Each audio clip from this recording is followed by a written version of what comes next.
Hey, how's it going everybody? It's Avery at Tea Reviewing 2, and today we're going to be making matcha with the DAVIDsTEA Matcha Essentials Kit. And the first thing we want to do here is heat up some water to 170 degrees Fahrenheit. And the standard temperature for water when you're making matcha is going to be anywhere between 165 and 175 degrees Fahrenheit, depending on who you ask. We've got our water heated up to 170 degrees Fahrenheit, and the first thing we're going to do is pour a little in the bowl, just to kind of warm up the bowl. And we're going to swish it around here some, so we don't shock the matcha or anything. We want the bowl nice and warm right there before we start whisking and everything.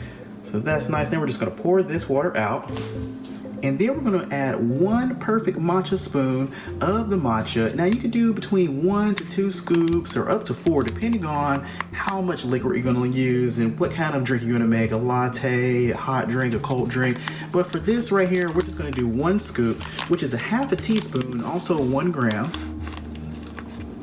So yeah, you definitely experiment with how much matcha you're using in regard to what kind of liquid you're using and how much of it you're gonna use. Now we've got 1 perfect matcha spoon in there, just half a teaspoon, 1 gram. And we're gonna add 2 ounces of the water that's been heated up to 170 degrees Fahrenheit.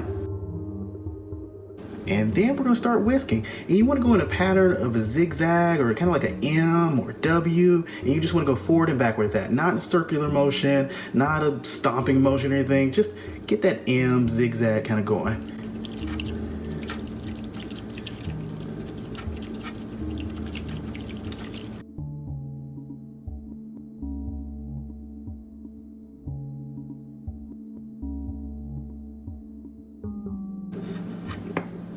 Okay, and we got a nice layer of froth right there. And now as is, just like this would be called a matcha shot. Just 2 ounces of matcha, and you can drink it like this as well, of course, and that would be considered a matcha shot. Now, if you want to make it into a different kind of drink, if you want to make it a latte, then you want to add about 4 to 6 ounces of your milk of choice, almond milk, coconut milk, regular milk, oat milk, whatever kind of milk. And then that's going to be your latte. If you want it sweetened, before you do that, I would add 1 teaspoon of whatever sweetener you want to go for, whether it be honey, maple syrup, or simple syrup, something like that. And then add your choice of milk or alternative milk option, and that will be your latte. Now, if you want it as just a hot matcha drink or a cold matcha drink, for a cold matcha drink, you just add about 4 to 6 ounces of cool water, and pour it into your cup of choice of whatnot, and add some ice, or already have the ice in your cup. And now for a hot matcha drink, you could just use the water that you've already heated up, and still add 4 to 6 ounces of that. So we're just gonna add about 6 ounces. And of course, if you want it sweetened, same thing with that. You can add your sweetener of choice already in the cup you're gonna be pouring it in, or add it before, you get that water in there.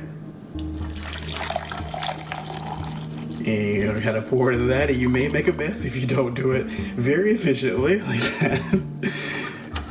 That happens. So be prepared for something like that to happen. I was trying to angle this right for cleanup purposes, not just cleanup of your counter if you make a little mess like that, but for the bowl, you could just rinse that out. You can use the rest of that hot water you've got just to kind of pour it in there and rinse that out. And with the spoon, some warm water just to get that out, and then just let it kind of dry. You kind of pat it dry as well, let it air dry.